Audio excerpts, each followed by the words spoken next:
Whoa. We barely made it. In fact, I think we were kind of late, huh? What's going on, everybody? Welcome back to Dylan Talks Tone. Welcome to the Thursday night live stream. I didn't even have time to pour my drink because I didn't get my glass out of the freezer till the last second.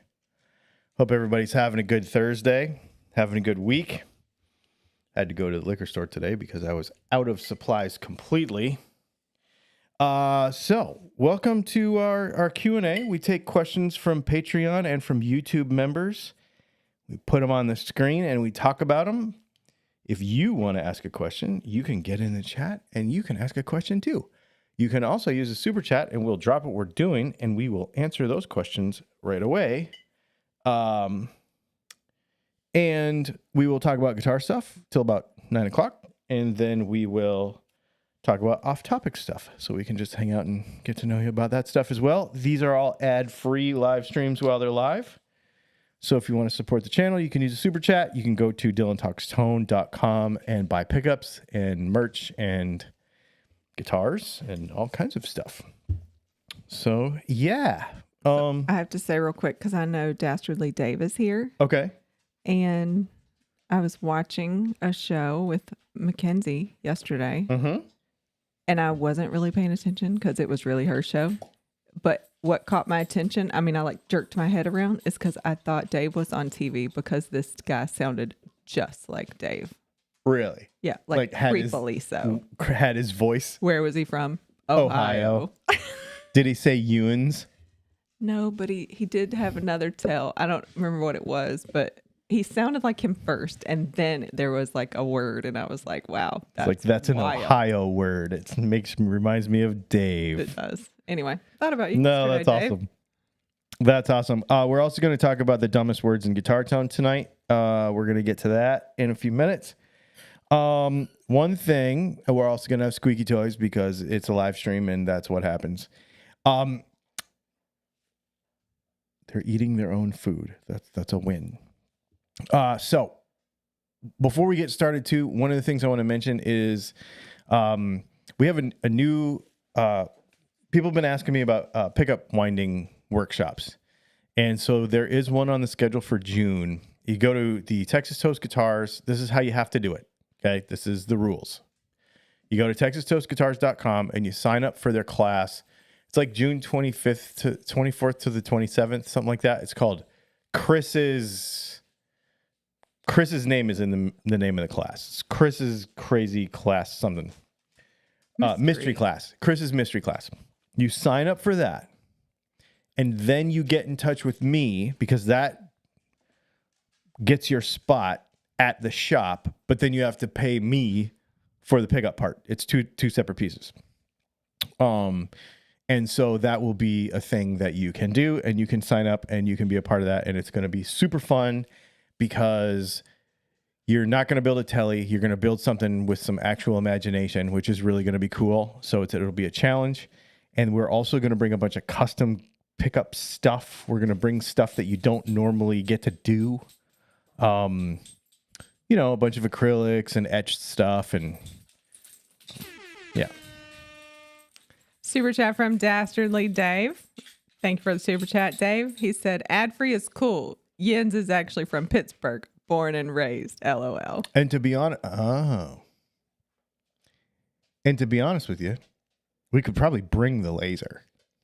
And you just ignored Dave. You just picked up right in your conversation. Just my brain was just thinking about lasers. Thank you, Dave. Laser beams. Thanks, Dave, for the super chat also. Yeah, very cool. Super chat from Tazzy Tim. Thank you for the super chat, Tim. He said, "G'day, gang," from Tasmania, Australia. Oh, yeah. How's Friday? Because he's already in Friday. I love that. Right?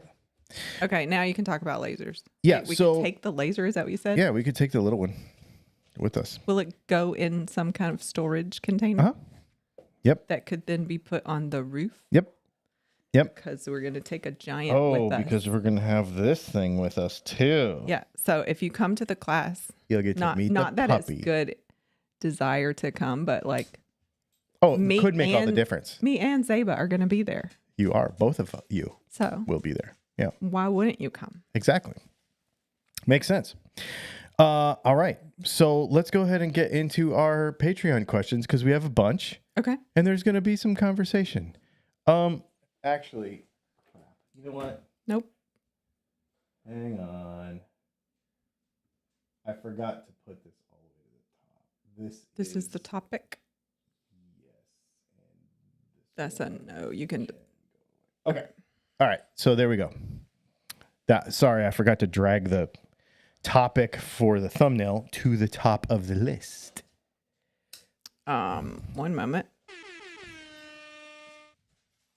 We have a super chat from Joel Toasty. Was that right? Yes. I think it was Toasty. It doesn't say anything, but he just sent. So I'm going to read what he sent right before that, assuming those two things should go together. So he said, hello, dashing Dylan and lovely Leslie. Matt said you're working on my requested icon pickup. Just wanted to make sure you are making it with the right cover that we discussed a while back. Yes, I am. In fact, I'll tell you something interesting. I cut that top for that bobbin and I took that picture for Instagram and nobody ever bought it. So I actually have that actual one. And so, yeah, we will be. I was actually working on that today. I'm hoping to ship that early next week to Matt. So probably Tuesday-ish it will go out to Matt. Super chat from David A. Thank you for the super chat. He said, any comments on Eastman guitars? They have a semi-hollow that weighs 6 pounds, T184MX. So I have played and seen them enough to know they are fantastic. The quality of, I'm not a fan of their acoustic guitars, but their electric guitars are very nice. They are very, very nice. Yeah, I think if that is a shape and manufacture and everything that you're interested in, I don't think you can go wrong with them. I think they're pretty good.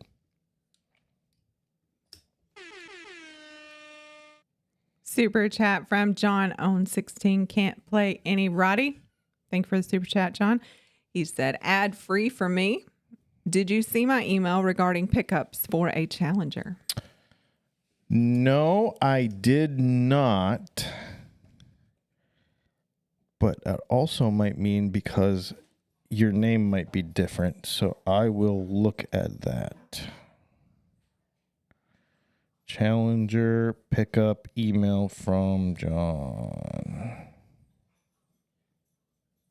All right. The dogs have been sleeping for 2 hours and now they're going insane.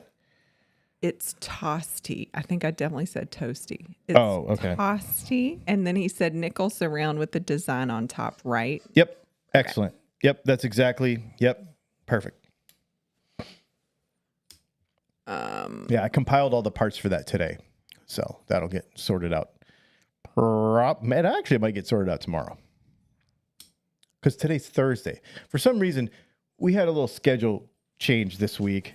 And then I wasn't feeling good. So our schedule is like what day it's supposed to feel like is all off for us. And we woke up with no internet today. And that means it's a crappy day already.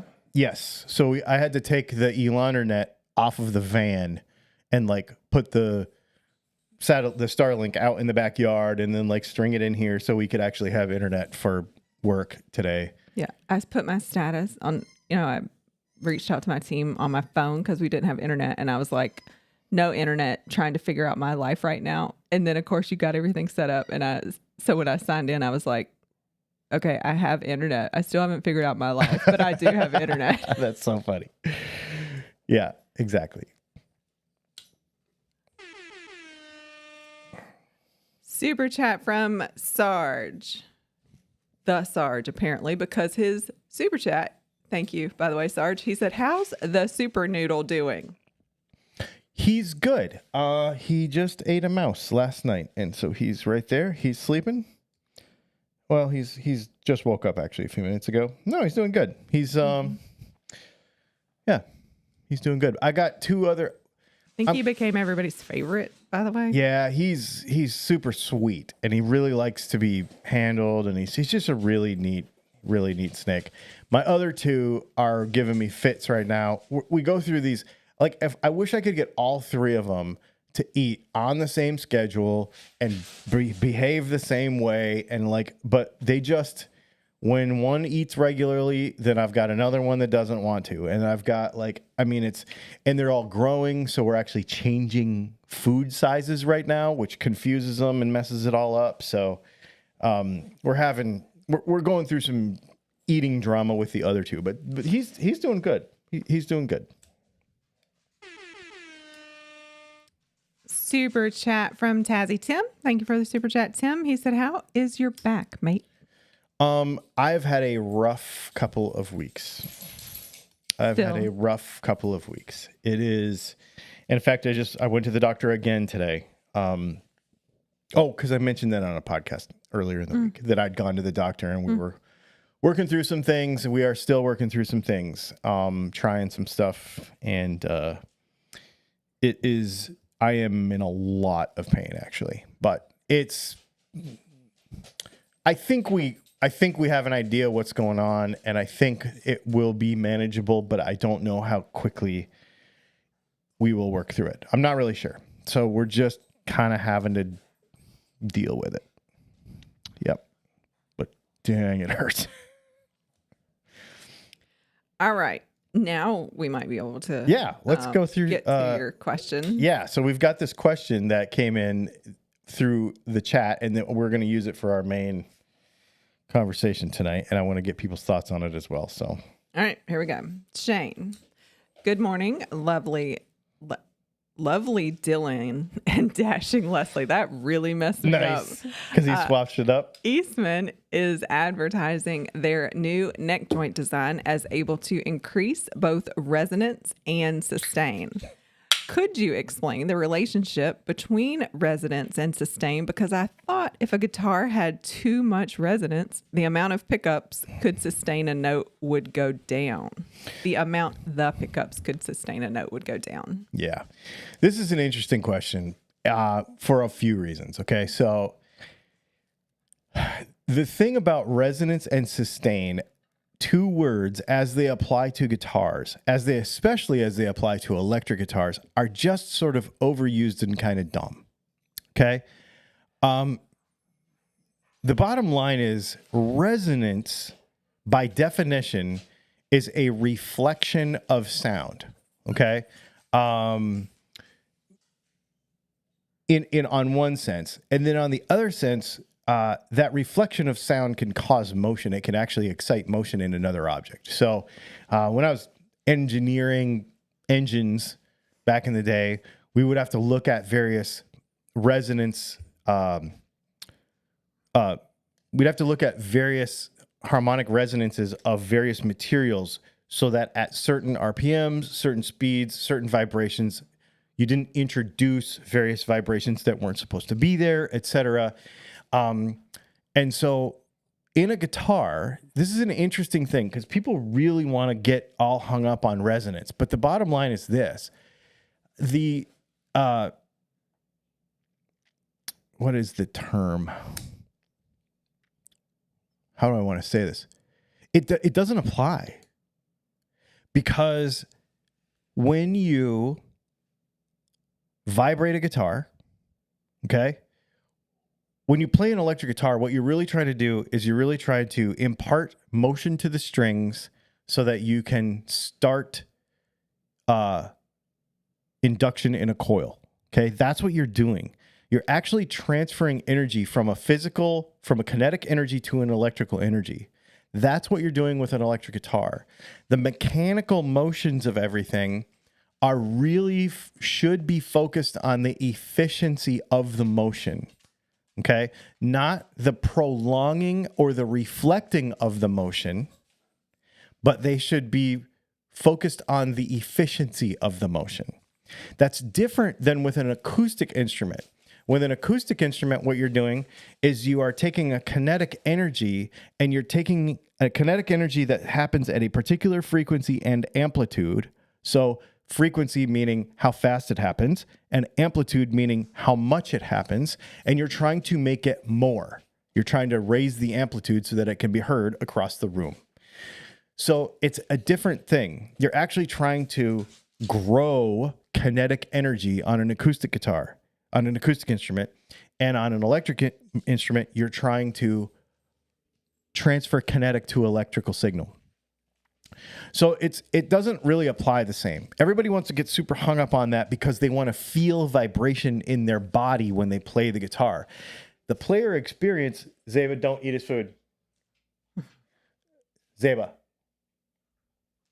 The player experience is different, like how you feel the guitar when you play it, but that has nothing to do with the actual efficiency of the pickup being able to do its job. Sustain, on the other hand, is where we have you pluck the string and you want it to go for as long as possible, which I suppose is a thing because now we're talking about the efficiency of vibration, meaning we don't want to have all these other vibrations that are happening, extraneous vibrations, and killing things and canceling things out and etc. So that's probably more applicable. However, in real life, sustain in an electric guitar is really a non-issue as long as your setup is good and mechanically the guitar is sound. So if you have a good nut, tight tuners, good fretwork, everything's good, everything's tight, the bridge is tight, there's no vibrations, then you'll have enough sustain. End of story. Now, you could get in an argument with somebody in the comment section or on a Facebook group about how you have this bridge that weighs this many more grams, and so now you have more sustain when you time it with a stopwatch and blah, blah, blah, blah. But that's just a bunch of baloney that takes away from actually playing the guitar. It doesn't really apply that much. So now let's go to the Eastman thing. Anytime somebody makes a marketing claim that they are going to change a neck joint to make more sustain or more resonance, it's bullshit. Here's why. Either the neck is hooked to the guitar or it's not. Okay? If you take, let's see. Give me your phone. If you take two things, okay, and you overlap them like this, and they are tight together, right? And we screw them together. Now, if we modify that joint by moving them forward and, now there's more contact, so now they're overlapping more, it doesn't matter. There is enough contact here to transfer just as much energy as there is here. When you look at it from the engineering perspective, if you take, that's like people who over tighten their bolt-on necks. Either you are losing energy between these two surfaces or you're not. When you have two machined surfaces that are against each other and they're tight, the energy will transfer. If it's loose, it will not. If it is overlapping this much or this much or this much, as long as it is tight and it is transferring, it will transfer. Now, that doesn't mean that there is a point of no return. I mean, you could have it overlap by a half an inch and it would be better if it was overlapping more. But there's like a diminishing returns point where it's like it could be overlapping here or overlapping here, or this neck design could be this way or this way, and it might make a little bit difference, but then anything beyond that doesn't make any difference. It's a bunch of marketing BS. Because you can look at different things like Tom Anderson has that really cool, weird neck joint that's like shaped like a V. And you're like, that's way more sustained. It's got just as much contact between. Okay, for example, that's a great example. There's just as much contact between that and a regular Strat neck joint because it still has to fit in there. The only way you would have more contact is if you had a bigger piece stuck in there. And I know you're going to be like, well, if I look at this and I measure it with okay. But in real application, none of it makes any difference. None of it makes any difference. There's been a bunch of people, this is the other thing, there's no way to actually test it. And there's nobody, I'm not saying there's no way to actually test it. There is ways to test it, but people haven't taken the time to test it. I wish I had a friend who worked in the aerospace industry. I really wish I had a friend who designed wings for Formula One cars. Those are the two people. If I could have a friend who designed wings for airplanes, and if I had a friend who designed wings for Formula One cars, then we could get to the bottom of all of this, because it's the same engineering. Because what you're doing is you're actually engineering in and out how much vibration and how much energy transfer there is between two things. It's just a bunch of crap, to be honest with you.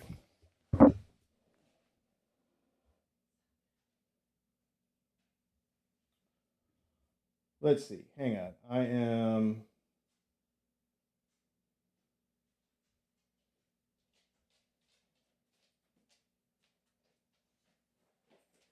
Okay. I didn't do anything. I just took the thing down. I didn't do anything. No, I just talked because, man, I could go on about that for hours and hours because it's the dumbest thing ever. All right. I'm going to do these super chats backwards because you have to read the second one. Okay. So, super chat from Sarge, back to back. This was the second one. And he says, Dylan, I know you're my only hope for that one. So since he said that, I knew it was going to be some kind of reference. There's a lot of capital words, capital letters in here. So I'm going to let you take this one away. Oh, wait, I didn't do super chat sound. Thanks for the super chat, Sarge. I don't know. This one's really famous for its sustain. I mean, you just hold it and you can have a bite and then come back and then and you'll be hearing that one. Yeah. So is this from yeah, is that from what you call the British movie with what's it called? Yeah, I know what you're talking about. What's the name of the movie? I'm an idiot. Is it the same 11 one? Yeah. This one goes to 11. Dang it! Why am I blanking it out? I don't know. I don't know Can't either. think of it either. Anyway, thank you for that. All right. He said you were his only hope, so I was like, well, I'm going to just give it to you before I mess it up. I know. And of course yeah. All right. Super chat. No, this is not a super chat. This was a Patreon comment. Next one. Okay. Charles. Thank you for always sharing your evening with us. Thanks, Charles. He mentioned today that he's got a new job and he's making some changes. So hopefully that goes good for you. That's awesome. It's really exciting. Oh, yeah. Now I feel dumb. Super chat from Sarge. Yes. Thank you for clarifying. Spinal Tap. Yeah, Spinal Tap. Yeah. I knew we were going to My brain was thinking Strange Brew over and over and over again, and I couldn't. What is that? Oh, gosh. What is that? What do you mean, what is that? I have no idea what you're talking about. You don't know it's... Okay. Well, you're okay. I'll just let that go. Wow. With that face and everything. I'll just... That was disappointment all over your face. I will... I mean, we've been together a long time. I can probably let that go. Well, you have to, because if we've been together this long and you've never brought it up until this moment, that's on you. Maybe. Seems fair. Rob. Hello, Leslie and Dylan. I wish to fly with a guitar. Probably should pick a plane. Yes. Rather than risk a gate check with a gig bag, I am considering an alternative I saw recently on YouTube. Unscrew the neck and pack it in a plastic portfolio tube. Put the body in a day pack. The portfolio tube fits in the overhead while the day pack goes under the seat. I am a little concerned that the neck will not go back on snugly after each flight. Thoughts? Thank you. Don't do it. Don't do it. Here's what you do. You pay the extra money for early boarding. That's all you do. You pay the extra money for early boarding, like priority boarding or whatever it is. And you then you're on first, after first class, and you bring the guitar on with you. That's what you do. And there's a thing that you can, I don't know that people give you a hard time about it much anymore, but there was a thing for a long time that I actually printed out and put in my guitar case that said that, the FAA. That's terrifying. The Google lady's talking in my office. There should not be voices in your house unexpectedly. Anyway, there's a piece of paper that you can put in your guitar case in case somebody gives you a hard time about it. But honestly, I would just pay for early boarding and I would just do it. Yep. Sarge, good evening. Leslie and Dylan. 1 month update. Finally getting the swing of the Helix. Ooh. Paired it with some high-end Sennheiser headphones and picked up some presets. Definitely money well spent. Makes my brutally underachieving 30 years of playing sound the best it ever has. That's LOL. awesome. No, I'm glad you're digging it. Or, kind of getting the hang of it. Oh, great. Keep going. Ball. Robert, good evening, Leslie and Dylan. Thank you for spending your evening with us. I am working on a build with your Centerpunch humbuckers. I want to use push pots. Was this not asked last week? I'm having a bit of difficulty sourcing some that don't appear sketchy. Where would you get some good ones from? If it was me, I wouldn't use push. I would use the CTS ones that we carry, and we carry them, so we have them in stock. They're on the website. That's my personal opinion because they're more reliable.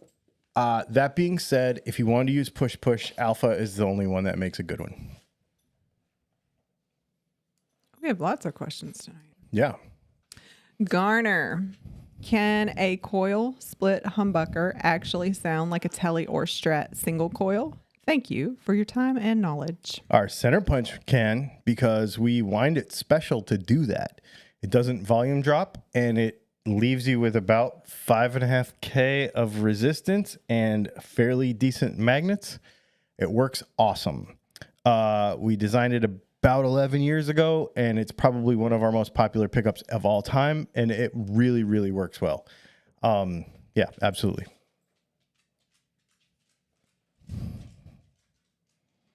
Is that a new one? Mm-hmm. Super chat from Kyle Ketchamonia. Thanks for the super chat, Kyle. He says, update on my Ricky. L&M fixed it. All is good. Oh, excellent. Yeah, because he had a whole customer service situation with that guitar, and he was really excited about it. Awesome. One of your sets of pickups is done, and the other set is... So there's a couple of you. In fact, while I've got you here, let me just tell you. Tim and Kyle, you both have double orders in, and you are both out of the United States. I am going to complete both pairs. I'm going to complete everything and ship it at once so that it's not ridiculous expensive to do so. So I've got, I think one of each of y'all's sets is done. I just got to finish the other. We're waiting on some parts. They should be here tomorrow. And then we'll be able to sort it out. As far as other people out of the country, Dawn, you have a big order. And I believe that those parts get here tomorrow. And we've got most of your stuff done too. Sweet. Yep. And anybody who's been waiting for 3-way switches for Telecaster stuff, that should be getting sorted tomorrow. Those have been on back order forever. Sorry, he interrupted your super chat, Sarge. Thank you for the super chat. He said, been probably 15 years or so, but I've flown with a guitar and they held it right up front with people's strollers and stuff for me. Yeah, you just put it in the closet at the front. Yep. But that's limited space. So if you can just make sure that you board early, then you'll have that space available. Don said, sweet. Yep. We actually etched his pickup covers on the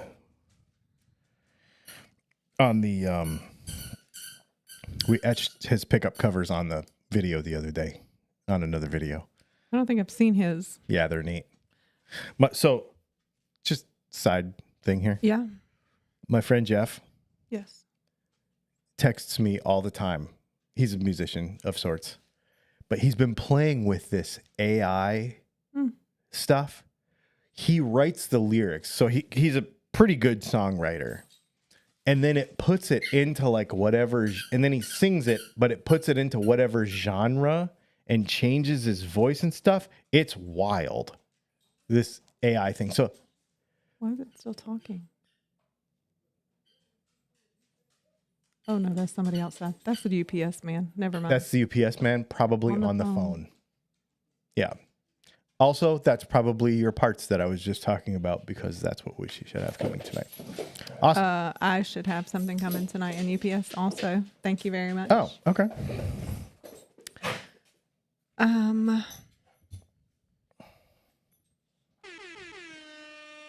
Super chat from Tazzy Tim. Thanks for the super chat, Tim. He said, thanks, Dylan. Excellent. Kyle Ketchamonia said, thanks, Dylan. Awesome. So everybody's on board. Cool. We're getting it all sorted. All right. Zoltan. Hey, Dylan and Leslie. Thanks for building and nurturing the community. Why do you think it is that, unlike in any other area of life I can think of, in guitar world, the social norm is to brag about having crappy stuff and to apologize for having high value top shelf gear? I think we should put that question in. I'll answer what I think, but we should put that question into let everybody else give their input on that. Be nice about it. I think it's a real question. I think it's a commentary on the community that we should be nice about. Personally, I think it's because the guitar, or any art, really. What do you think? Well, I start. Okay, I would like clarification. Okay, the social norm to brag about having crappy stuff is its own thing. It doesn't go with, I don't see, what is the apologizing for having high value top shelf gear? What does that look like? Because people will be like, I don't see that as much. Okay. I don't see that as much. Honestly, I don't see it at all, to tell you the truth. Okay. I think it's more about what you see, where people give me a hard time because I have nice stuff and they want to brag about their inexpensive stuff.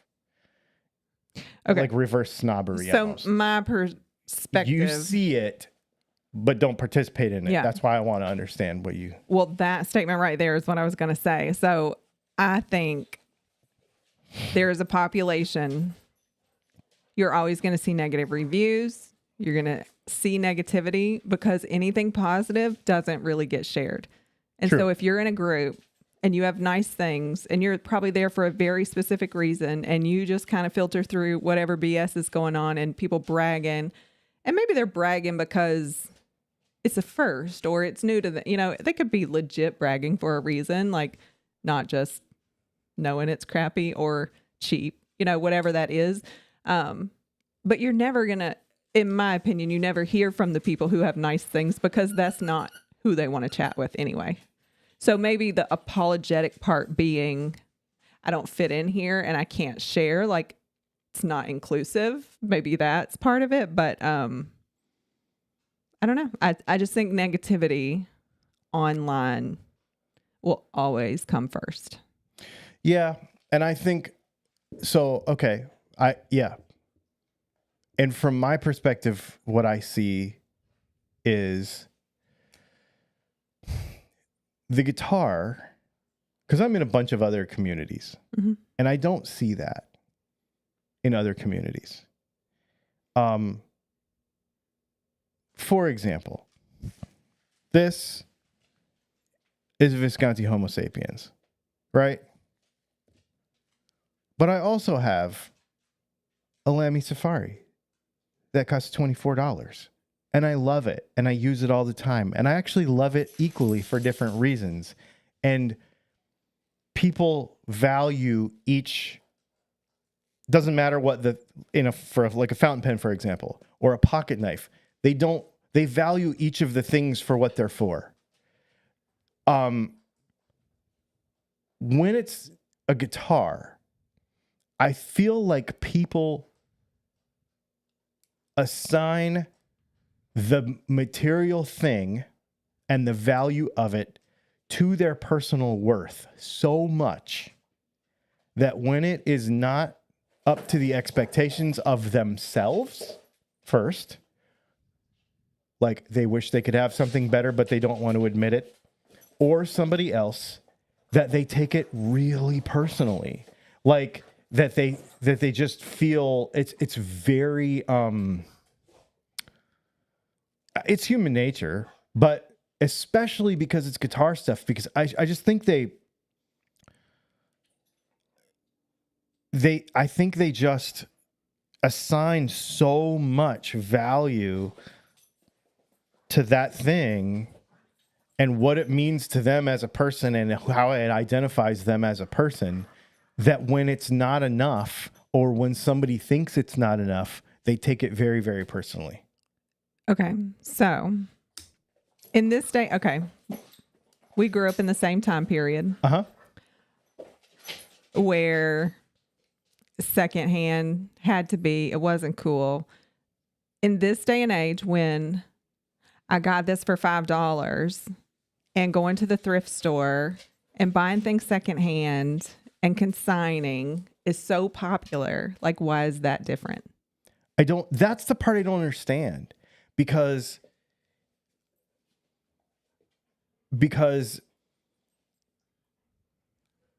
I don't get it, because partially I don't get it because I'm not that person. I like stuff. Like, I like a Fender Squier. I have a Fender Squier and I have a Gibson Custom Shop, and I will play them and enjoy them equally on different days for different reasons. So I don't have like this is better than that, and if you don't like what I have, I'm going to feel slighted by that, and blah blah blah blah blah. I just don't I don't do that. It's not how my brain works.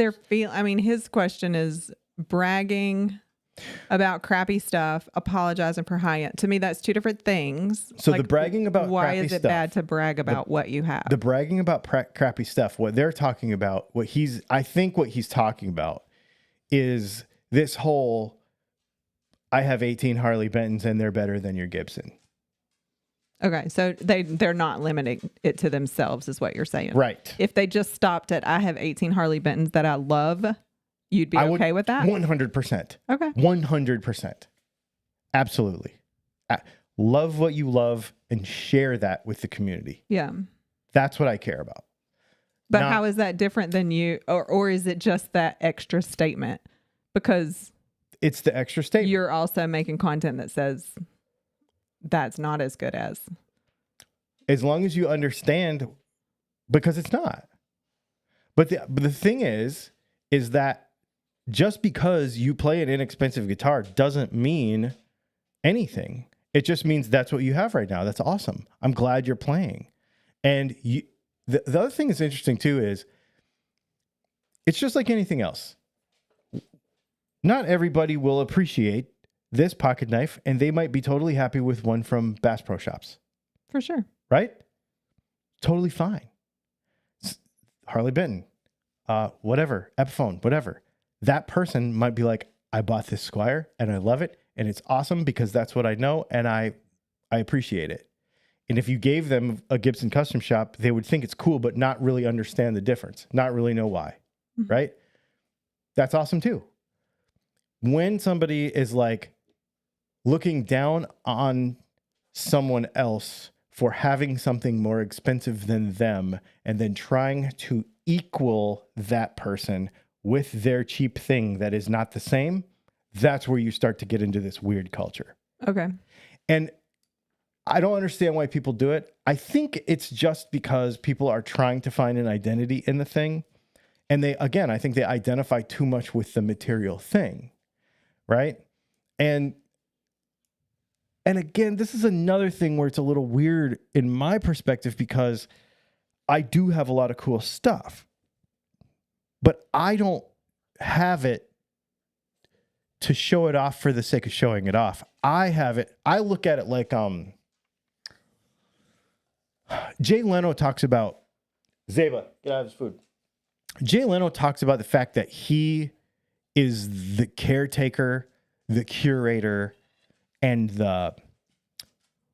his job is to share he owns millions and millions of dollars worth of cars, but it's his job to share this with the world, right? Like he's not like, look at all these cars I have.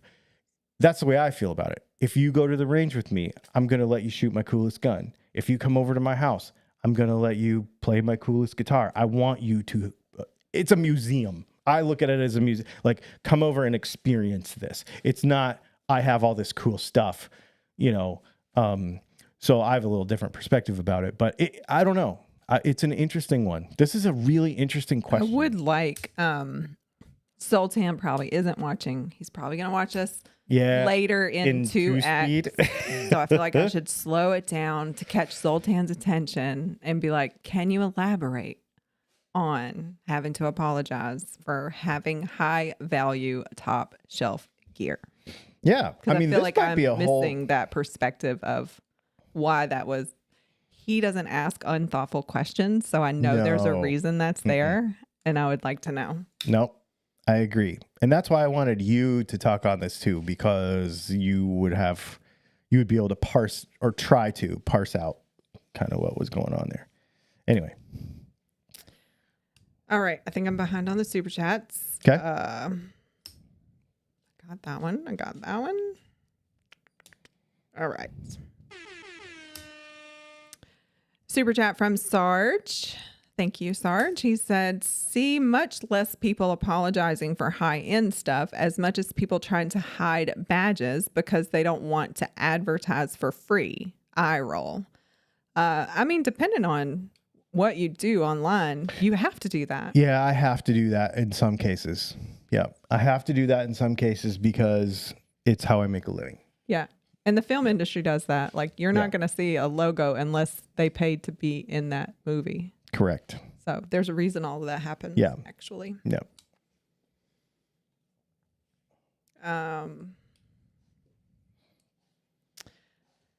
Let's see.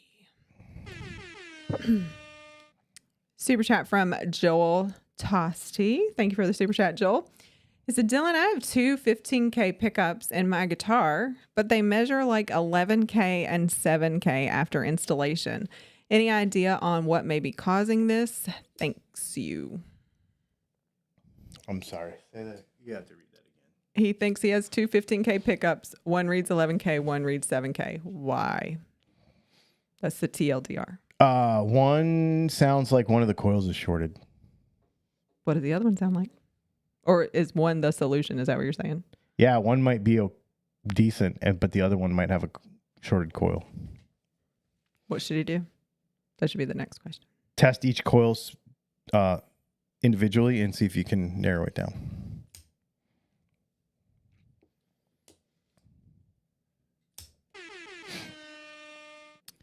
Super chat from Sarge. Thanks for the super chat, Sarge. He said, I love Gibby less for what they are. I honestly love my Schecters more for what they are. Makes sense? For what they are versus what they are. He's got a lot of capitals tonight. I get that. Yeah, everybody values things differently for different reasons. I think my main thing would be this. If you could be a part of any community, I think about this with myself. If I were to die tomorrow, are people going to remember what I liked or what I didn't like? What you didn't like? I mean, I like a lot of stuff. I'm just kidding. And my my ability and desire to want to explore stuff that I don't know. That's what I care about. So even if it's something that I don't want for myself, I still want to explore it, right? Like Well, that Timu guitar was an excellent example. I won't have anything to do with that stuff. And that was a little weird one because it was sort of an accident. But once it was here, I still kind of had to know. Like, I wanted to know because of the curiosity side. So, like, I feel that. Like, even if it's something that I'm not personally interested in, the Eastwood thing is an excellent example. I don't want to own one of those. I don't have an interest in owning one, like adding one to my collection. However, I will research it enough to be able to give you an answer on the question that was asked earlier, whether you should get one. And they're fantastic quality instruments. Personally, they don't interest me, but that doesn't mean I don't think you should have one or that I think negatively of that thing. I just am not personally interested in it, but I still want to learn about it. And that's really what I personally want to get, what I want to be known for. And I wish other folks would be known for that. Like if you're the guy in the comments all the time who's always wanting to learn, instead of the guy in the comments who's always talking crap. I thought that was your foot the whole time. But... The duck that's stuck here? Yeah. No. The dogs have been... Somebody brought it to me. Yep. Anyway, interesting questions. All right, we might not get to anything that was sent in that's not a super chat tonight because I'm still not caught up, and it's crazy. Yeah, this is fun. This is so fun. Thanks, you guys.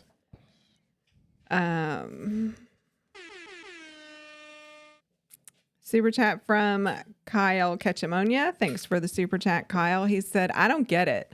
Are people only buying cheap or expensive stuff? Isn't it all good? That's what I think. True. Yeah. I don't get it either. That's what I think. It's all cool. Super chat from Sarge. Thanks again, Sarge. He said, I meant artists on stage hiding the Marshall badges, etc. on their stacks. I know a few artists that do and say that's why. Yeah, I mean, I do understand that. Personally, I wouldn't do that because that doesn't ingratiate you to that brand, and it kind of blows your whole chance of ever getting a deal with that brand. But at the same time, you do you. I'm not going to tell you what to do. All right. We might have to do like super duper lightning round or Let's something. do it. All right. Hey, buddy. Vox Guitars Rock said dog toys quack me up. That's awesome. Sorry. We have a duck one here. We've got some squeaky balls. All right. I'm going to go back to the top. Lightning round. All right. Searching for Tone. Just became a Patreon finally. Thanks. Bought the year because I'm cheap. Thank you. Chickamauler Farm. Anyone going back and watching some of Dylan's older videos? I just finished watching the humbucker versus mini humbucker comparison video. Love it. Thank you. Dude. He's stuck. He can't help it. He got it out. It's fine. All right. We got Joel already. Got that. Chickenwaller Farm says, sounds like controlling resonance might pertain more to an amp cabinet than the actual electric guitar. Yes, that is exactly what we're talking about. When you have resonance that is unwanted, then you start to have weird frequencies and weird boominess and hums. Think droney exhaust when you're going down the road and it's got that weird vibration and it's just like in your ear, or tires that are loud, that are annoying. That's what we're talking about. Chickenwaller Farm, how would cavitation impact that energy transfer given a cavity in the neck joint would reduce surface contact? It wouldn't. Cavitation has to do with displacement and replacement of air and pressure change, and it would not apply there. Matthew Altamere, does the weight of the TP matter at all? Well, except for the overall weight of the guitar. I just put a heavy TP6 on my newer SG, replacing the light aluminum TP. I like the TP6 for quick adjustment. What's TP? 2-ply for sure. I would definitely say... Stop it. What does he mean? Tone Pros, maybe? Or is he talking about a bridge? Oh, no. I don't know. He was about to talk to you about 2-ply toilet paper. Yeah. But Tone Pros, I don't think weight matters. I think if your guitar is balanced good, doesn't matter. Can you see them? No. I think they're chasing toys. Okay. It's fine. IbG, did you hear PRS make a guitar without a truss rod? From Rick Beato's interview with Tim Pierce, it says the guitar has better everything. I mean, a truss rod is not necessary if the guitar is engineered correctly. I've been saying that for years, ever since I met the guys at McPherson, and they've been making guitars that way for 20 years, and they're awesome. Super chat from Sarge. Thank you for the super chat. He said, assume you have a video somewhere in the archives about it, but how difficult is building a frankenstrat as far as making sure the neck is aligned properly, etc., for a complete rookie? As long as the neck pocket depth is correct with the thickness of the neck, as long as the neck pocket is relatively fits decently good, then you're good. David Richards, Dylan, can you go into any more detail about the TT workshop in June?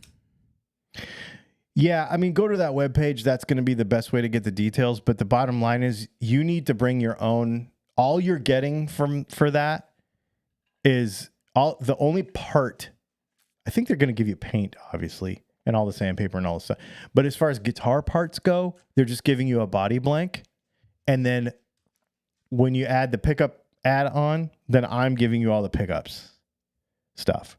So usually we do any kind of single coils. So it'll be Enduros, P90s, Strat, Tele, stuff like that. No humbuckers, because humbuckers are too hard to make in a class like that. Super chat from Vinny's World. Thank you for the super chat, Vinny. He said, my name is Cornholio. I love that. What is that? It's from Beavis and Butthead. I was a little young he for lives that. in Japan I don't now. remember that. Oh, really? I think he moved to Japan. Oh. Still way different time zone than us. Still tomorrow. I think a ball went under the coffee bar. So they're just staring at it? Mm-hmm.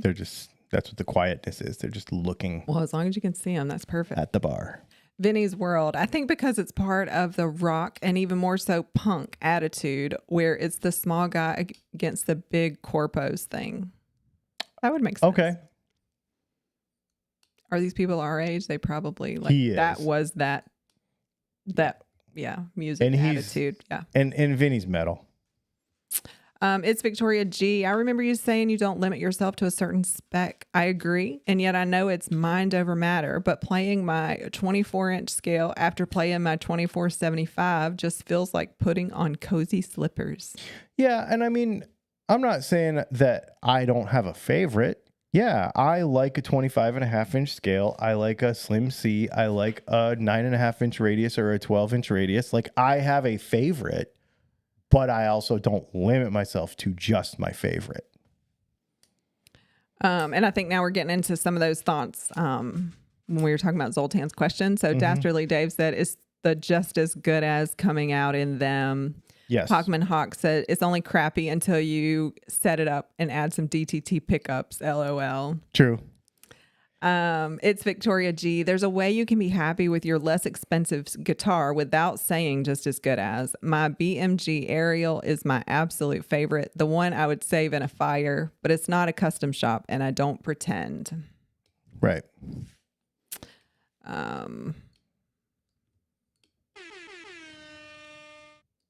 Super chat from David Solgat. Thank you for the super chat, David. I don't know if I've heard your name in a super chat before. If I have, I'm sorry that I don't know it, but thank you and welcome. He said, for being honest and keeping it real. Thanks, dude.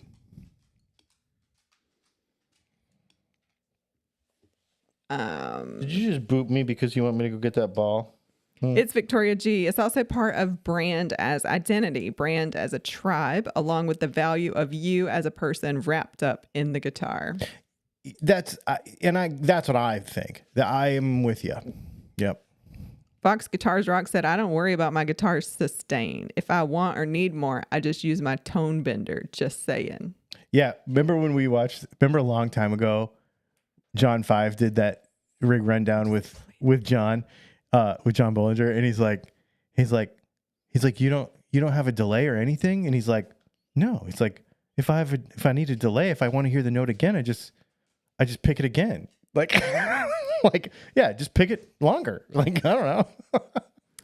Matthew Altamir said, I think it's just self-justification. Look at me. I can play guitar better than you, even though you have more expensive gear. Chicken Waller Farm says, sociologically, you have no idea how long it taught. I had to learn that word. I struggled with that one for a long time for some reason. Really? Yeah. When I signed up for the college class, like literally had to learn how to use the word or say the word. And psychologically speaking, it's the underdog syndrome. Mm-hmm. Yeah. I literally put like a lolly in the middle of that word. Like I couldn't, it was like too many L's or something. I'd never run into that before. It was terrifying. I was like, is something wrong with me? Like I'm having a stroke. Brianna and I were talking about the scarcity mentality last night, where you get in the habit of, I will never have, therefore you can almost look down. It can become a snobbery where you almost look down on others who have things that you don't have. And getting into the thing of like, I will never, you had to help me with this a lot over the years of like, I'll never be able to afford, I'll never be able to whatever. And it's just the wrong, for me, I'm not going to speak for anybody else. It's the wrong attitude for me to have. Yeah. I just want to accomplish. I want to accomplish. I want to try. I want to build. I want to like constantly be moving forward. And someday I will have, and it's not about the material thing. It's getting the D28 is not even necessarily about owning the D28. It's about the sense of accomplishment that it takes to.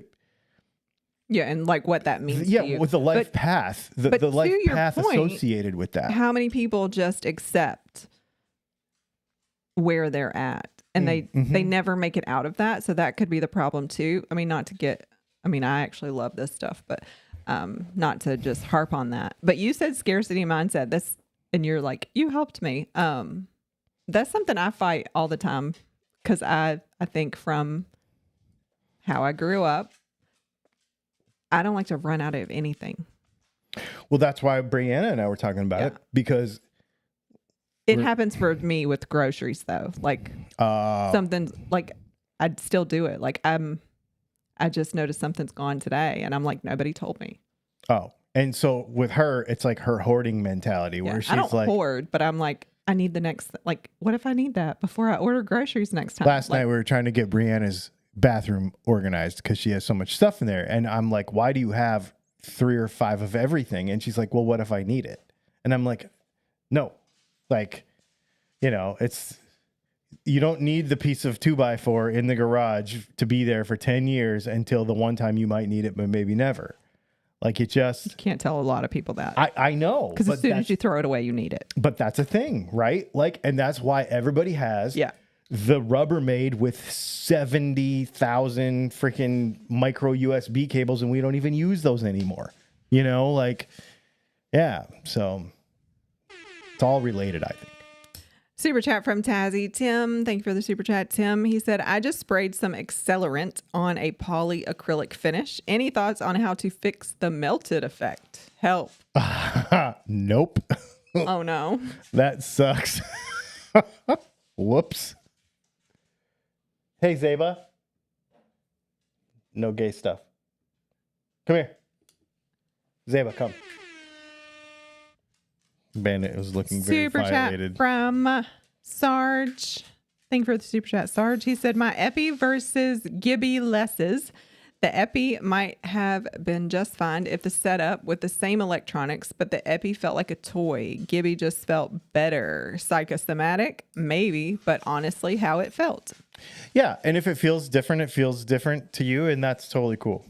And everybody will appreciate those little nuances differently. And I always tell people, even if you don't feel it today, growth. In years, you may feel exactly the same way, but you may go, oh, now I get it at some point in the future and change your perspective. All right. Well, sorry. We are closing out this session with 10 things that we didn't get to, but holy smokes, man. The super chats were amazing. That was fun. Yes. And those were the ones I saved. I don't know how many have come in since we started talking about that. So I apologize, y'all, but it was busy tonight. Yeah, this is great. So also we are going to do off-topic hour. So if you have any questions that don't have anything to do with guitar stuff, feel free to ask them now. If you have a guitar question after 9 o'clock, you have to use a super chat. Otherwise, come back next week. Yep. I'm going to clear these out. Okay. So that in case after hours goes crazy, I can find things. You can actually stay up to date with stuff. Oh, this is kind of not related, but Vox Guitars Rock said, when I think of you, Dylan, the first thing that comes to mind is honesty. And he's not the same person that said that earlier, so that's awesome. Wow, thanks, man. Because last week, everybody on the internet thought I lied to him, so. No, they didn't. That's extreme. I don't know why Bandit's licking the vacuum cleaner, but that's really weird. Yeah, it is really weird. Let's see.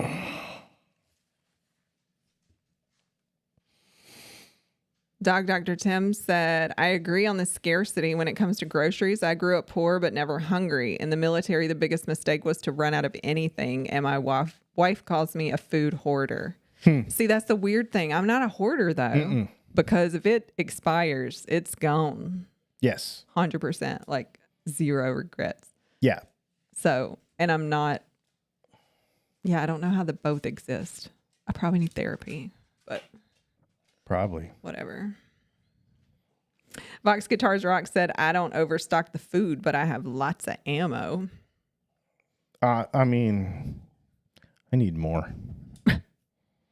Oh. My 22 came in. I got to pick it up tomorrow. Okay. All right. What y'all got? What you got off topic?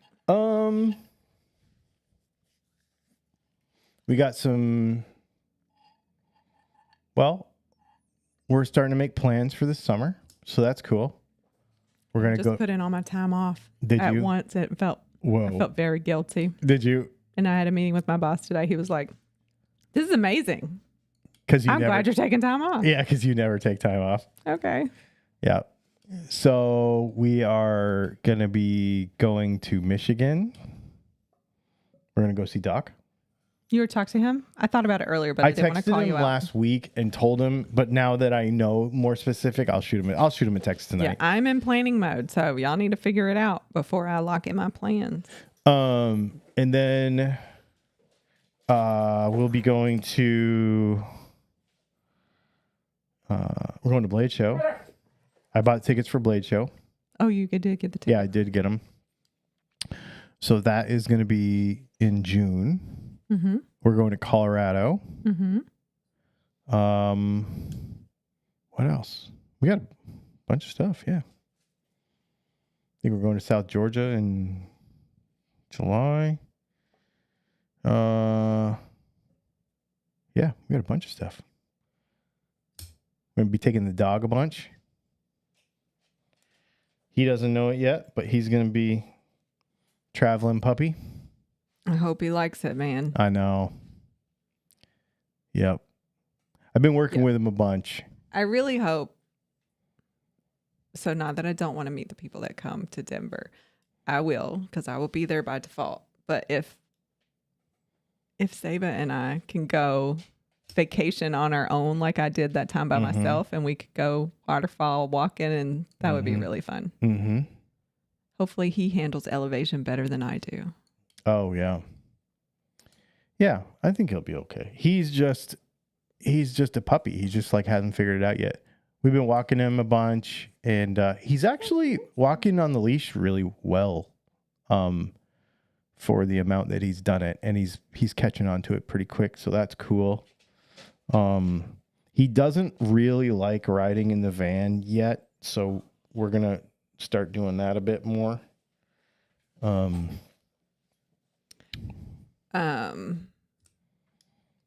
Chicken Waller Farm said, Leslie, what are you studying? This was like past me. I'm not studying anything. He said, as an old man of 50 now, I got my first 2 degrees in 2017 when I was a stay-at-home dad, psych and sociology, and now a few credits from a biology degree. Yeah, this was past me, before children me, which was now a lot of years ago. So I am not studying anything. I am content right now, which is also new for me because usually I'm always learning something.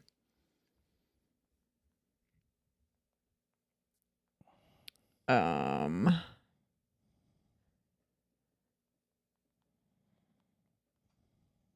it's Victoria G is validating me. See, that's not hoarding. If you know what you have and pitch the expired what's that word? Potable? What is that word? I would say perishable. I don't know what potable means. Usually that's in reference to water. That's what I thought too. Okay. More like you are hyper aware of potential food insecurity. Yeah. I think I have food insecurity is the problem. But I don't know why, because I shouldn't. I've never been hungry. I don't know where that comes from. Yeah, I don't know. I've never been hungry. I've been broke enough to worry about it. But I think that's also part of the motivation why I'm just like, I never want to stop. I just, want to keep going. Super chat from Sarge. Thanks, Sarge. He said, closest you're getting to Boston. Might have to meet you at the closest you get. LOL. Not coming northeast. Nope. Man, we haven't been to the northeast in so long. No, I keep saying that I want to do a fall New England trip, but we just keep having things happen. Yeah, these plans that we just talked about literally just landed in our lap in the last week. Yes. So we had 0 summer plans and now summer is gone. Yes. So that's how we roll. Yep. And maybe if we planned better, we wouldn't do things like that, but we also suck at planning. Yeah, and I have a hard time stepping away from here. It's hard for me to stop. I can't stop any of this. And I usually don't stop either. I usually work, but the dog is intimidating me a little bit. And I'm like, I feel like I can't do all the things. Yeah, we'll try it and see. You might not have to take as much time. It just depends how he does. Oh, I mean, I'm not working. I'm calling it now. Yeah, but you took off the time. Maybe then the next time we have a round of things, I can be like, no, we're totally cool. I can do both, but not this time. Yep. So not getting close to Boston. Yeah. Sorry, Sarge. Closest we get to Boston is Cincinnati, and that's really far. Cincinnati? When are we going to Cincinnati? On the way to Michigan. Oh. I have it all mapped out. You know me. Jeez. Okay. What do you mean, jeez? No, Yeah. Especially now that we have a dog. We just can't go anywhere. Yeah. It's true. There's planning to do. It's done. I have a list. Since yesterday. Galaxy Stranger 01. Is that a Weimaraner down there? Yep. David. Come here. He's like, nope, I'm laying on the floor. That is a Weimaraner down there. He's awesome. It's Victoria G. Where in Michigan? Northern. If you're in the southwest of Michigan, that's my stomping grounds. Is that where Victoria G is now? I mean, we've been there. Yeah, we Kalamazoo and yep. What else is that way? But we are going to the northernest part of Michigan possible. Yep, we will literally be one exit from the bridge. So super close to Dawn. We know that. Yep. Doc. Okay. Speaking of Doc Siltonen, I'm up in the Sioux, but I've been down that way quite a bit. Grand Rapids, Holland, Kalamazoo. Oh yeah. And where did we go? Is it Benton Harbor? Mm-hmm. We've been there a couple times. We just took some folks who had never been to Michigan to Benton Harbor. So then we were in, oh, that's still Kalamazoo, We were in Kalamazoo. Portage. Yeah, Portage. Okay. Mm-hmm. Yep. Yeah, Don, we will be staying, not the exit. So there's the exit that's like, get off the exit, otherwise you go over the bridge. That's the one that's like right there. It's the one before that. Well, it's Radar Road, you know. That's where we'll be staying. David Solgat said he's in Iron Mountain, Michigan. I know you're not getting this far north. I'm originally from Marquette, so I know exactly where you are. And yes, we are getting that far north. FU. It's not guitar related, so I'm going to ask. Question for Dylan. Favorite band and why? I have a lot of favorite bands. I would say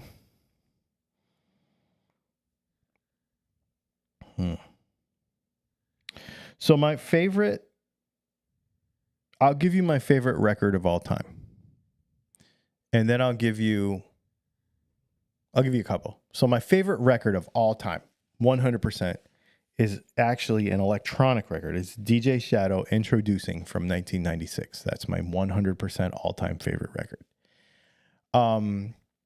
Then the other band that I can just put in and listen. Sorry, I was not listening. What did you say? DJ Shadow Introducing. Okay. I'm sorry. Yeah. Thank you. And then the other band that I can listen to, like basically every record, all the music, listening in the car, and I don't do it enough, is Rise Against. I like anything. I really like that.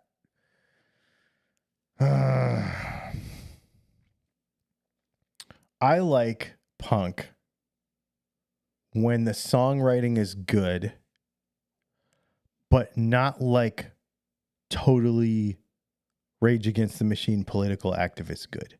Like, I want it to be good. Even though that's fun. It's fun too. Yeah, Rage Against the Machine's awesome. But I like good songwriting almost in music where it doesn't actually sort of belong. I love Rise Against. That's like one of my favorite bands of all time. Yeah. I think I'm polar opposite. Maybe that's just who I am as a person, because what we're talking about, I keep saying I feel like I'm on different ends of the spectrum. Like, I like really good lyrics. I wouldn't even care about the music if the lyrics are good, because then I can see it as poetry, or it can be just amazing music and the dumbest lyrics ever. I get that. Like those earworms that get stuck in your head. And I mean, I listened to some of that on the way home. I was tired last night. I wasn't going to tell you that, but I was like really tired. So I listened to some really dumb upbeat music and it was fun. Just to get home. Yeah. I also, I like stuff that's fun to listen to too, I think. I think that's, I don't like, to be honest with you, I don't like technically detailed. Like, I mean, I love Dream Theater, right? For 5 minutes. So what, a third of a song? You know, like I think it's cool. I think you have to be in the mood for a lot of things. I think that all that, like even like all the guitar technical stuff. Yeah. I love it for the sake of it, but not for enjoyment, for fun. Like I like it as it relates to guitar stuff, but I don't like it for fun. I'm not going to listen to Buckethead for fun. I'll see Buckethead on YouTube and I'll go, holy crap, or in person, and be like, holy crap, look what he's doing. That is amazing. But I won't like, dang, this is an awesome song. You know, like it's different. It's different. You know, I think people are disappointed in me because I'm some sort of guitar person and I just don't focus on it the same way. Steve Gunner said, good evening from West Michigan. Voxy Tars Rock said, if you're traveling a lot, you might want to do lots of short trips with the pup. Nothing worse than a car sick puppy. Ask how I know. Yeah. LOL. Yeah. Charles Wallace, you will likely pass right by me to get to Michigan. Would enjoy food again with you guys. Still the best road trip. Charles, I actually already thought of that. As soon as she said Cincinnati, I was like, might have to reach out to Charles and see if there's at least a Cracker Barrel stop or something on the way. Or fair weather and outside dining. Because we're going to have a dog. Because we're going to have a dog. Yep. And that is not something we've done either. Nope. Whole new ball game. I mean, usually we're in the van, we feed ourselves, so I'm not worried about that. But yeah.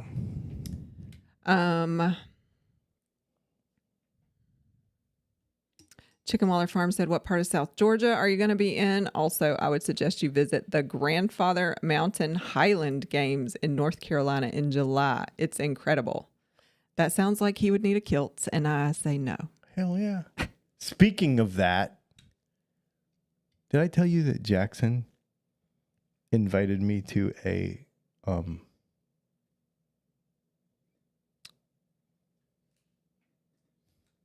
what's the kind of festival where it's like all ancient stuff and turkey legs and junk? Like a turkey leg? Yeah, like a Renaissance? Yeah, like a Renaissance fair. What does turkey legs have to do with that? Because they always have those big at a Renaissance festival? Yeah. Mm-hmm. I've never been to one, but that sounds ridiculous. Why did he invite you? He asked me if I wanted to go. Because there's swords and stuff. Where is it? I don't remember. Atlanta? Is it the big one? I don't know. Are you going? I've been, and they're fun. Are you going to dress up? I dressed up the last time. Dang. So I don't even know you right now. See, whatever you called me out on, we haven't had this conversation before. So I had a friend. Cosplay was not on my list of bingo card for you. That's right. So I had a friend in Arizona who was a theater, like he ran a theater. Mm-hmm. And I got into fencing because he fenced. Okay. And we have a fencing club here. I started fencing, or started to learn, and started learning rapier too, which is a different discipline. Anyway, so we went to this. So he's like, "Do you want to go to this thing?" And of course, I was married to my ex-wife at the time. She's like super into that stuff. Like, okay, let's go. So he had his entire theater like costume department available to him. So we got like super dressed up. And that pewter I'm not down, by the way. No, I know. That would 100% not be me. No, me either. I won't do it again. Why? Because it was hot. It was in Apache Junction, Arizona. Oh. It was hot. So that pewter mug that I have, I bought that there. Ah, okay. Yep. Mm-hmm. Super chat from Dastardly Dave. Thanks for the super chat, Dave. He said you are always welcome here on the way north. Thanks, Dave. I thought of you too, actually. Yeah.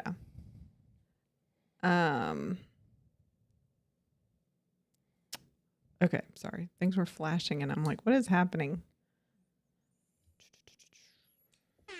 I think I just made the super chat sound inadvertently and I can't even hear it. Yeah. Super chat from Sarge. Thanks for the super chat, Sarge. He said, huge week-long Renaissance fair here in Massachusetts in the fall. Just saying. Is it in Springfield? In Massachusetts. Oh man, when I lived in New York, we used to go to the Big E in Springfield every year. It's huge. We have a big work thing in Boston in the fall, I think, but as of right now, I'm not going. So if we end up having to go, I'll make you come with me so we can see. Okay. Sarge. How about that? Yep. Or you can see Sarge because I'll probably be working if I go. Anyway. Yep. I'm gonna scroll back up because I know I missed some things. Did we say? We didn't say. We're gonna be like, it's not super. He says south because it's south of us. It'll be like mid Georgia. Yeah, like it's not south Georgia. Doc Silton said exit 392. Yep. Dog Dr. Tim, have you discovered William Wegman yet? I have heard that name. I cannot tell you that I know. I can't make any direct associations to what it means to me. It's Victoria G said, I'm from the Chicago area, but hang out around Benton Harbor area. Oh, wow. Cool. Box Guitars Rock. If you're going to North Michigan, you will be north of me, and I'm in Canada. LOL. Oh. Maybe he's in like Toronto area or something, or yeah, I don't know. In Southern Ontario. Kyle Ketchamonia says, you guys, I don't know, maybe he means ever hear of Degrassi Junior High, my all-time favorite. And then It's Victoria G said, Kyle, everything I know about Canada, I learned from Degrassi. Huh. I remember that name, like it being a TV show, but I never watched it. It's Victoria G said, I'm taking my mom to an Eric Martin acoustic show at a winery in Paw Paw, Michigan in August. Not Mr. Big, but I still take it. Yeah. He's got a great voice, man. He always had a great voice. Jim Cunningham said, what classic rock band is your favorite? Yes, flavor it. Classic rock band. I mean, Stevie Ray is my number one all-time of anything. He's like my biggest inspiration to even do what I do. Classic rock. Ugh. I don't know. Like actual classic rock, like not. It would probably have to be one of the southern rock bands, like not Allman Brothers. I would have to go. Okay. I would have to go like either. Okay, maybe Lynyrd Skynyrd, maybe. Because I love their songwriting and I love their and I love their guitar tones. I love their guitar sounds. But Marshall Tucker Band is probably bigger to me than any of those other ones. And I had a whole bunch of like that era of music that I listened to when I was a kid because it was what my dad had. You know, we had a lot of vinyl and stuff. And I mean, I grew up with like Dan Fogelberg and like all that singer-songwriter stuff because my dad's a big singer-songwriter. Like, so, you know, and Gordon Lightfoot and like, you know, and of course, James Taylor and, you know, all that stuff. But so, yes, classic rock is cool, but I also just didn't care about it that much. In the same way that everybody else does. Like, you know. It's Victoria G said, anytime someone mentions Buckethead, I think of the time Paul Gilbert in an interview talked about how he taught guitar to Buckethead. I taught Buckethead pre-Bucket. Love that he specified that. Yeah, that's awesome. Dog Dr. Tim said, would never thought you would do a Cracker Barrel. I think he means because we're being the van. Yes. And he's also wrong because we're also not doing the Cracker Barrel route this time either. Gotcha. So no, we don't eat at Cracker Barrel. Not often at all. Unless one of the kids is like begs. And then we're like, fine. Fine. Cracker Barrel. Chicken Waller Farm said, please tell me you're not comparing a Ren fair to a Scottish festival. LOL. My grandparents came over from Scotland. I wear a kilt regularly for day and fancy dress. LOL. No, so I actually would really like to go to a Scottish festival. I'd like to go to a legit one where I can actually do some research too, because I'm Scottish. So I would like to understand some things and learn some stuff. I would like to I'd like to buy some weapons, obviously. And I would also like to learn some history. And I really want to go to Scotland. I'm very interested. And no, I don't call it the same thing, but it just made me think of it. Super chat from Sarge. Thanks for the super chat. Sarge, he said, it's in Carver, Massachusetts, halfway between Boston and Cape Cod, about 30 minutes from me. I know where that is. One of my buddies his grandfather had a place in Cape Cod. We used to go up there.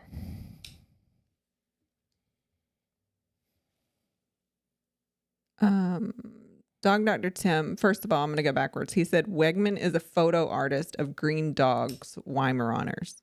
So I guess it's an artist. Then he said Knife of the Night.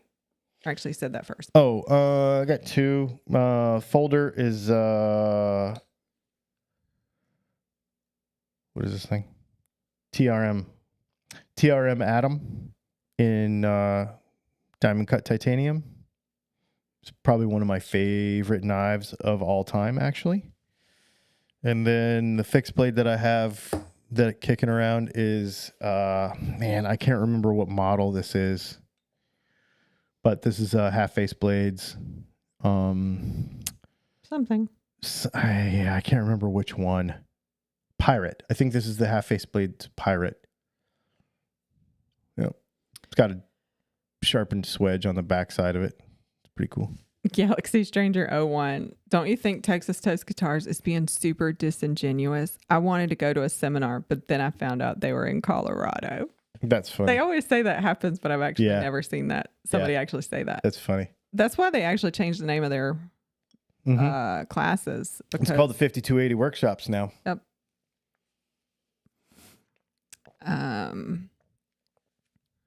Vox Guitars Rock said he's in Niagara Falls. Stop in if you're ever in the area. But I guess he's on the Canada side. We have been there, or close to there anyway. We've been there. Close enough to make our phone switch over. Yeah. We did the Maid Back of the Mist in the thing. Roaming was a thing. Yeah, we did the Maid of the Mist deal with the kids. And the kids were like, our phone switched over to Canada. Yeah. And we were like, don't use it. Don't use it. Yeah. That was back when like roaming was a huge thing. Yeah. It would have been expensive. That was a long time ago. I forgot about that. Doc Siltonen said, Tattoo Day is tomorrow. Any first time tips? You're going to get addicted. That's the first time tip. That's first time tip. I don't know do you know where he's putting it? I don't want to know. Why? I want to know.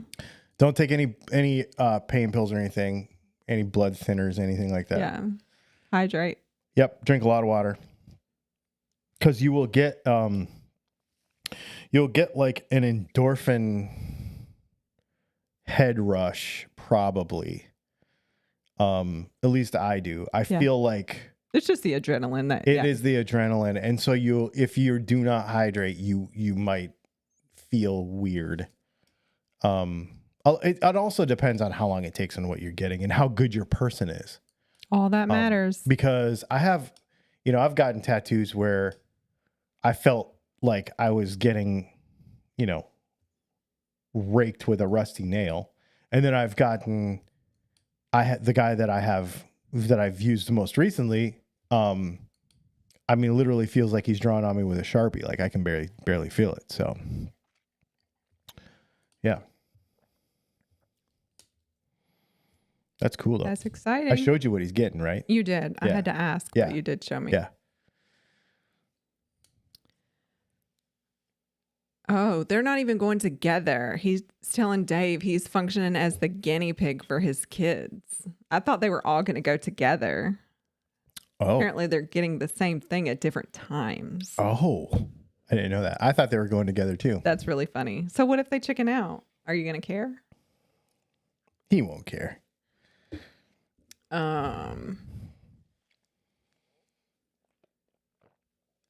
Fox Guitars Rock said, my knife of the day is my Buck 119. Ooh, yeah, cool. I don't have a 119. I didn't get one. Let's see. Doc Silton has said, drink of the night. Mine is 10-year-old Bushmills single malt Irish. I just picked up a bottle of this here Buffalo Trace, just the basic stuff. It's $32. And everybody loves it.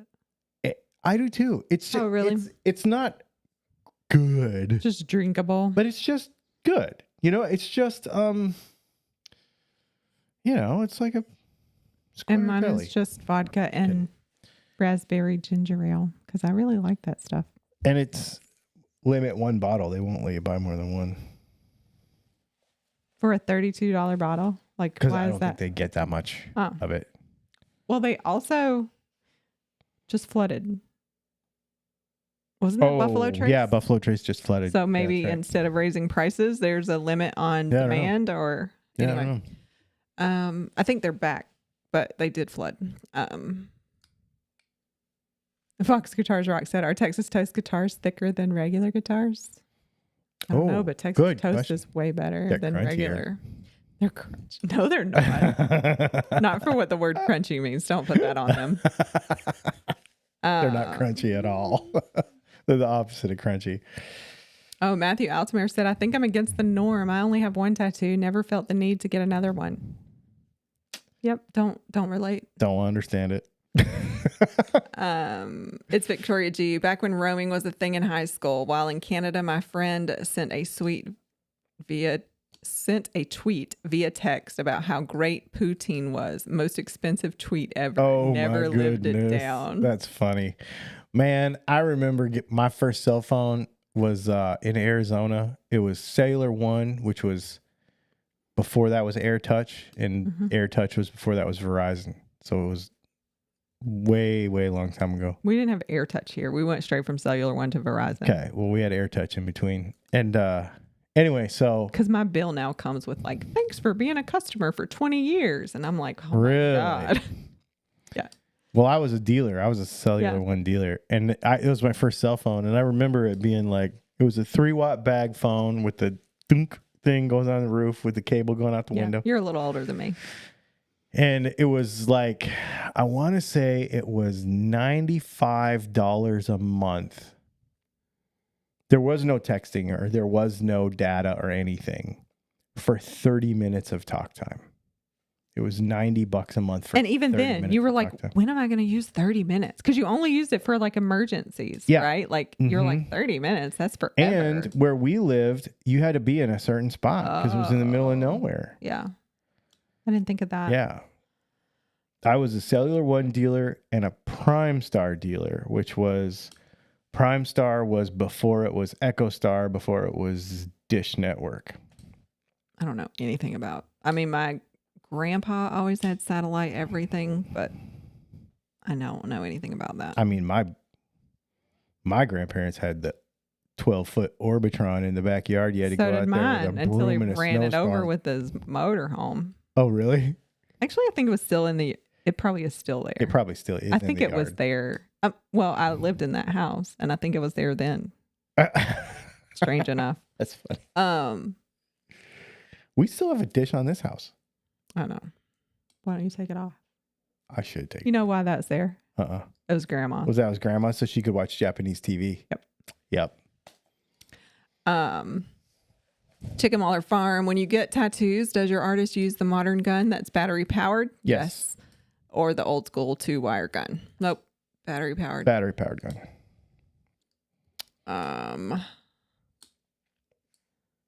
Let's see. Mr. Fat Bob Ryder. Have you guys ever been to New Zealand? No. No, I want to.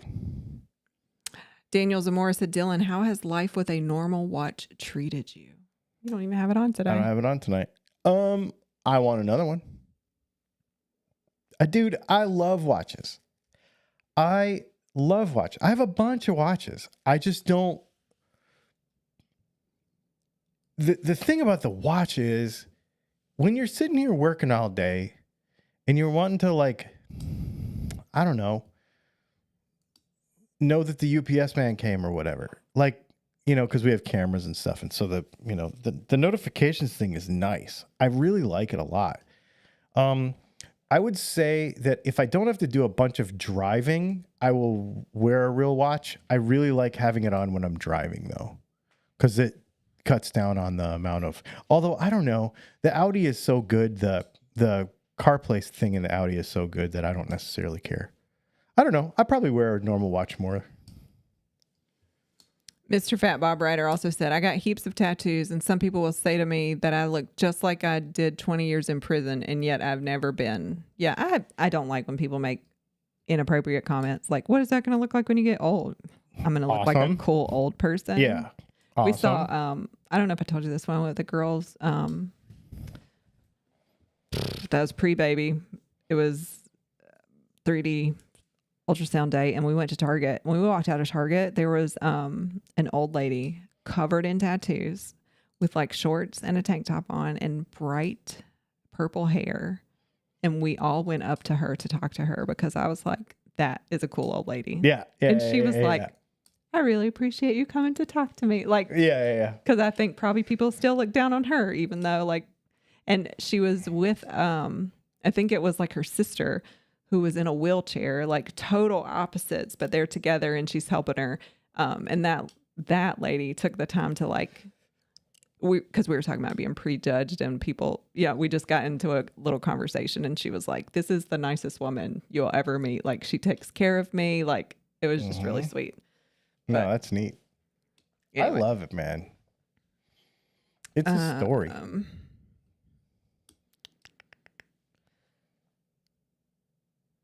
Let's see. Oh, it's Victoria G. My first tattoo is scheduled for next month, and I'm terrified I will tap out like 2 minutes in, and yet I have my idea for a second one on my other thigh, so I stay symmetrical. So here's the thing about it. All it is it's people talk about like getting in the groove with it. I don't know that I haven't flinched in a long time. But like once it starts and you're in about 5 minutes, I think your brain can shut it off. Like it is very consistent. It feels good to me. Yeah, it is very consistent. So I think once you know what to expect, it's not shocking or reactive. And to be honest with you, Brianna goes to sleep every time she gets a tattoo. Yeah, she goes to sleep. I don't typically go to sleep, but that's because he's a friend of mine and we talk about stuff. Yeah. But here's what I'll tell you is, and I don't know, obviously I don't need to know your health concerns, but you all know that I have very high levels of chronic pain. So a lot of times it's almost a relief for me. It's that whole like stub your toe so your thumb doesn't hurt kind of thing, but it's in a more complete way. It's like I don't know. I cannot explain what that adrenaline dump does for me. I got a massage last week. Remember I told you I came home and I'm like, I feel like I just got a tattoo. Mm-hmm. Like, because it was the same, like, oh, this feels so good. And it wasn't the result. I was still in a lot of pain. It wasn't the result of the massage. It was that endorphin adrenaline dump thing that was it. Once you feel that, you're going to be like, okay, I'm going to look like Tommy Lee in a week.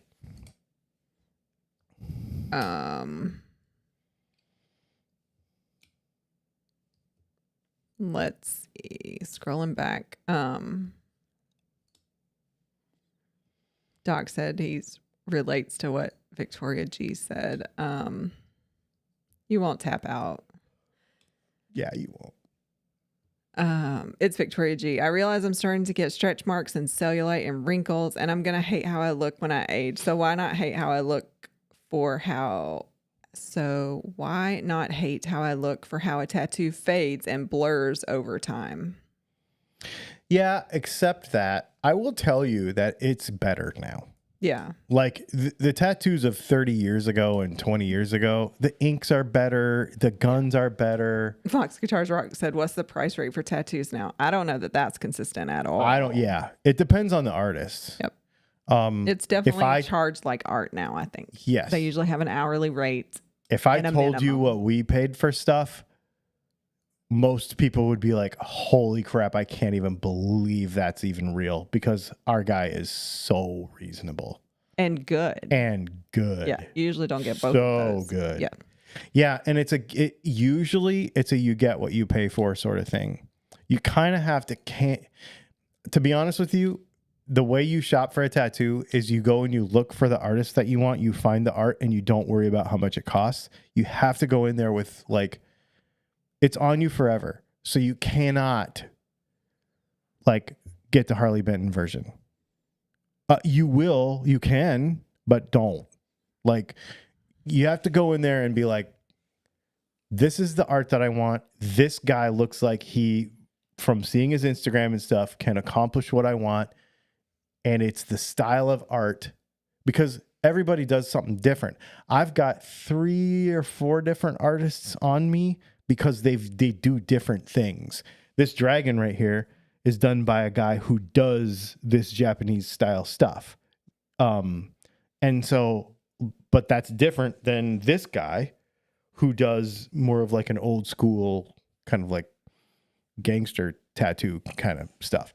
So you have to shop by the style of art, and then you have to just be like, if he's good enough, if it looks like that's what I want, then you just pay the man, whatever, or woman, whatever. And you hope you get along with them, because you have to sit there with them for a while. Yep. And they're literally laying on top of you a lot of times. Yep. In some form or fashion. Yeah. Doc Stilton said, one thing my profession has taught me is to never judge what you see. Some of the most thoughtful people I've met look like a most wanted poster. You never know. Yeah, I actually think it's a good line of defense for me. Me too. Because if you judge me based on, I mean, I've been judged for various things, age. I had kids really young and found out I was in dumb programs to like make sure I was taking care of my baby. And so I've experienced various things like that. And so, yeah, I would love for somebody to just judge me by tattoos and be like, well, I didn't need you anyway. Like, just you drew the line, not me. My brother has told me, so my brother's a little bit younger than me, and he's told me, he's like 6 years younger than me, and he's told me stories like that where he's like, I grew my beard this way, I dressed this way, I did this just so that it would weed out all the people that weren't genuine. Yeah. Like they were going to have some sort of preconceived idea. So therefore that just automatically skims them off the top. It's funny because we were talking about this whole thing earlier with the whole guitar stuff and everything. And I kind of, that's sort of how I feel about, I don't know, the way we do our channel and what the stuff that I'm interested in, the stuff that really interests me too, is it's like sometimes it's okay that I don't necessarily attract certain types of audience. I'm okay with that. Yeah. And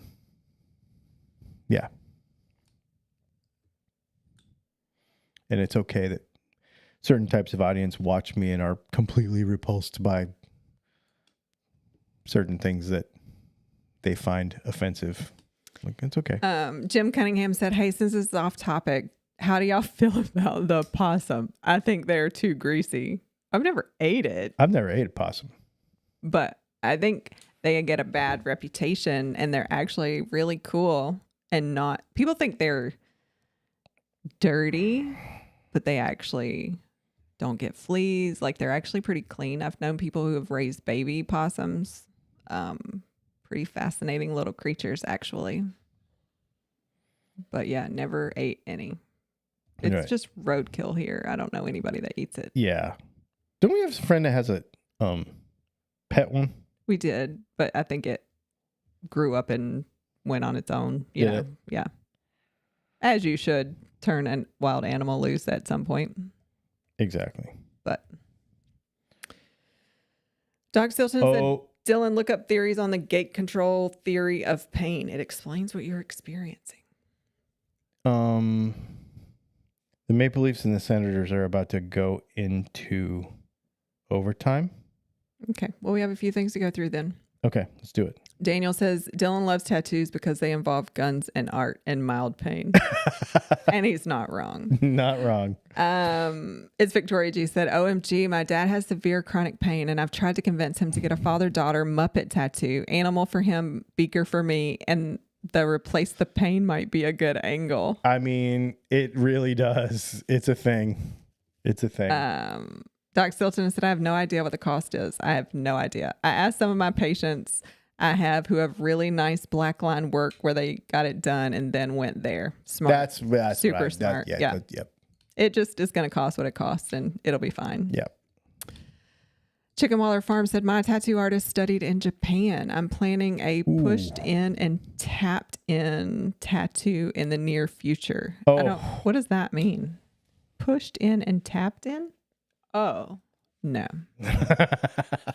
I have one tattoo it was, oh yeah. he called it like confetti or glitter. He called it glitter. And I love the way it looked. But it was a bunch of very dots. Colorful, but it was, so in the spirit of what we were talking about, like you get used to it, it's consistent. That wasn't. It was like starting a tattoo every time because it like was poke, and like I was bzz, like, bzz, never bzz, again. bzz, I love that tattoo, but I would yes. never do that again. Yeah, it's a neat tattoo, but yeah. Never. It's a bunch of tiny little dots It all could put probably together. even be like, you have two like that. stippling is different.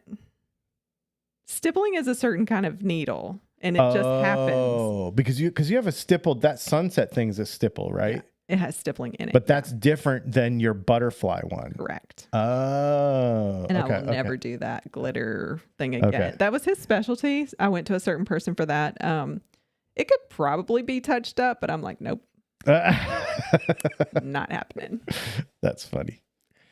Dog Dr. Tim said, shame that most of the judgmental people are Christians, and that really chaps my buns because as a Christian, I hate to see them setting such a bad example. Jim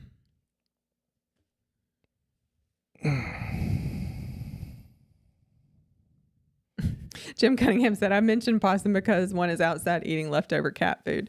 That's so funny. our kids live in the middle of nowhere. Well, my son and his kids. wife live in the middle of nowhere, and they have to haul their trash off. So a lot of times I think they might put their trash out the door, and then he moves it in the morning because it is dark. Like I cannot walk to my car without a flashlight.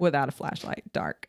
So I think instead of having to do all that at night, he just sits it outside, and then when he goes to work in the morning, he then takes it off. But they had a possum that was getting into but super cute. So then they just started feeding it because they were like, oh, he must be hungry because he's trying to get in the trash. And so when they'd go out there, because it would get in the trash, and one time he scared it off, and she was like, don't scare him, he's just trying to eat. Oh, and I'm like, y'all are gosh. so stinking cute. Yeah, eating leftover cat food. I just got a text from Brianna. Apparently some couple did not tip her, and one of her regulars saw that, and he's going off on them for not tipping. Whoops. Dog Dr. Tim, possums eat more ticks and fleas than any other animal, and they are fastidious groomers like cats. Yeah, I learned that when a friend of mine had one. I was like, oh, fascinating. Yeah.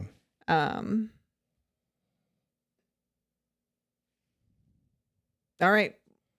You want to watch hockey? I'm do, caught up. and my body is about done sitting in this chair. I'm struggling. Makes sense. So thanks, y'all. Tonight was yeah, super this fun. was really fun. fun. It's almost 9:50. I know. Flew by. Y'all are awesome. I love doing this with y'all. This was great. Thanks for hanging out. I don't know if I'm going to make a video tomorrow or not. I got a bunch of stuff going. Otherwise, we'll see you Monday.